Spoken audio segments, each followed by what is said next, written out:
বিসমিল্লাহির রহমানির রহিম। সুপ্রিয় দর্শক, আসসালামু আলাইকুম। রেনিস কিচেন থেকে সবাইকে অনেক অনেক শুভেচ্ছা জানাচ্ছি আমার আজকের রেসিপি দেখার জন্য। আমি আজকে যে রেসিপিটা শেয়ার করছি এটা হচ্ছে সিদ্ধ ডিমের মালাই ক্ষীর রেসিপি, একটা ডেজার্ট রেসিপি। অনেকেরই হয়তো অজানা একটা রেসিপি, কিন্তু অনেক অসাধারণ টেস্টে এই ডেজার্ট রেসিপিটা। যারা এখনও ট্রাই করেন নাই একবার ট্রাই করতে পারেন, খেতে কিন্তু ভীষণই মজা। তো চলুন দেখে নেওয়া যাক মূল রেসিপিটি। আমি এখানে 7টা ডিম ভালো করে সিদ্ধ করে নিয়েছি। আর এই ডেজার্ট রেসিপিতে ডিমটা একটু হার্ড করে বয়েল করতে হবে। 6টা নিলেও হবে, আমার ডিমের সাইজ একটু ছোট তাই আমি 7টা নিয়েছি। আর গ্রেটারের সাহায্যে গ্রেট করে নেব এই ছোট অংশটা দিয়ে। চাইলে আপনারা ডিম আর কুসুম আলাদা করে কিন্তু ম্যাশ করেও নিতে পারবেন। তো যাই হোক, আমি এভাবে করে সবগুলো ডিম গ্রেট করে নিয়েছি। 7টা ডিম আমি গ্রেট করে নিয়েছি। 1 লিটার দুধের জন্য এরকম ছোটো সাইজের 7টা ডিমই পারফেক্ট। তো আমি একটা সলিউশন তৈরি করে নিচ্ছি। 1 কাপ দুধের মধ্যে আমি 1 টেবিল চামচ কর্নফ্লাওয়ার মিক্স করে নিচ্ছি ভালো করে। এটা আমার রান্নাতে লাগবে। ভালো করে মিক্স করে এক সাইডে রেখে দিচ্ছি। তো এবার আমি যাচ্ছি মূল রেসিপিতে। চুলাটা অন করে আমি এখানে 1 লিটার দুধ নিলাম। এটা হচ্ছে ফুল ক্রিম মিল্ক গরুর দুধ। আর 4 টেবিল চামচ আমি গুঁড়া দুধ অ্যাড করে দিচ্ছি। কুসুম গরম দুধে গুঁড়া দুধ অ্যাড করলে ভালো করে মিক্স হয়ে যায়। আমি এখানে দিচ্ছি মিষ্টির জন্য কনডেন্স মিল্ক 3 টেবিল চামচ। ফাইনালি আমার 3 টেবিল চামচে মিষ্টি পারফেক্ট ছিল না, আমি আরও 2 টেবিল চামচ অ্যাড করে নিয়েছি। তো মিষ্টি যার যার টেস্ট অনুযায়ী অ্যাড করে নিতে পারবেন। চাইলে এখানে চিনি ইউজ করা যাবে, কোনো সমস্যা নাই। ভালো করে আমি বলক তুলে নিচ্ছি। 3 থেকে 4টা একটু ঘন করে নিচ্ছি। আর এ পর্যায়ে দিয়ে দিচ্ছি গ্রেট করা ডিমগুলো।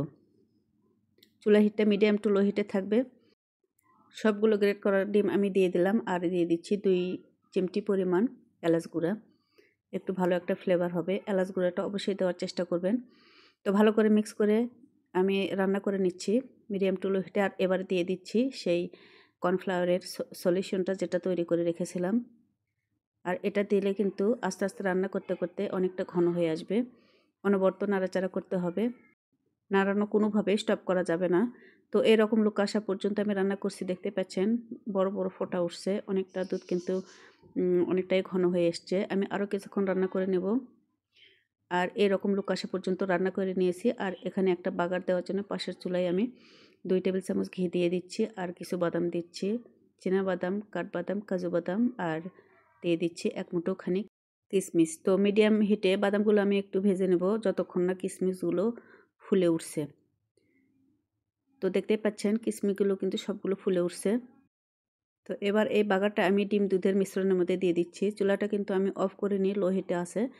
আর এই বাদামের এই বাগারটা দিয়ে অনবরত নেড়ে মিক্স করে নিচ্ছি। আর 2 থেকে 3 মিনিট আমি রান্না করে নেব মিডিয়াম টু লো হিটে। তো বাদামের এই বাগারটা কিন্তু অসাধারণ একটা ফ্লেভার আনবে। আর টেস্টের অনেক পরিবর্তন হয়। তো 2 থেকে 3 মিনিট রান্না করার পর আমি এবার একটা বড় পাত্রে ট্রান্সফার করে নিচ্ছি। লুকটা কিন্তু মাশাআল্লাহ এসছে, দেখতেই পাচ্ছেন। আর এটা ঠান্ডা হওয়ার পরে কিন্তু আরও অনেকটা ঘন হয়ে যাবে। আর উপর থেকে দিয়ে দিচ্ছি বাদাম ভাজা থেকে একটুখানি তুলে রেখেছিলাম, সেটা দিয়ে দিচ্ছি ডেকোরেশনের জন্য। এবার এই ডেজার্টটা একেবারে রুম টেম্পারেচারে আনা পর্যন্ত ওয়েট করব। একেবারে ঠান্ডা করে তারপরে আপনাদের সাথে শেয়ার করছি, যেহেতু ডেজার্ট রেসিপি ঠান্ডা ঠান্ডা খেতেই ভালো লাগে। তো দর্শক, দেখতে পাচ্ছেন লুকটা কিন্তু মাশাআল্লাহ অনেক মজার একটা রেসিপি এটা। আর ডেজার্টটা তৈরি করাও কিন্তু অনেক সহজ। অনেকের বাসায় ছোট ছোট বাবুরা আছে যারা দুধ এবং ডিম খেতে পছন্দ করে না। তারা চাইলে কিন্তু এভাবে রেসিপি করে তাদেরকে খাইয়ে দিতে পারেন। এতে ডিম দুধের পুষ্টি আছে, বাদামের পুষ্টি আছে। আর সেই সাথে দেওয়া আছে ঘি এবং মিষ্টি। নিঃসন্দেহে এটা হেলদি একটা ডেজার্ট রেসিপি। রেসিপি ফলো করে একবার ট্রাই করতে পারেন, আশা করছি মন্দ লাগবে না। দর্শক, আমার রেসিপিটি দেখার জন্য এতক্ষণ সবাইকে অনেক অনেক ধন্যবাদ জানাচ্ছি। আর সেই সাথে চ্যানেলটি সাবস্ক্রাইব করে নিয়মিত চ্যানেলের সাথে থাকার অনুরোধ জানাচ্ছি। আর ফেসবুক পেজ থেকে যারা দেখছেন তারাও চাইলে প্লিজ পেজটি ফলো করে নেবেন এরকম সহজ সহজ এবং মজার রেসিপি পাওয়ার জন্য। আমার সাথে থাকার জন্য সবাইকে অনেক অনেক ধন্যবাদ জানাচ্ছি। সবাই অনেক অনেক ভালো থাকুন। আল্লাহ হাফেজ।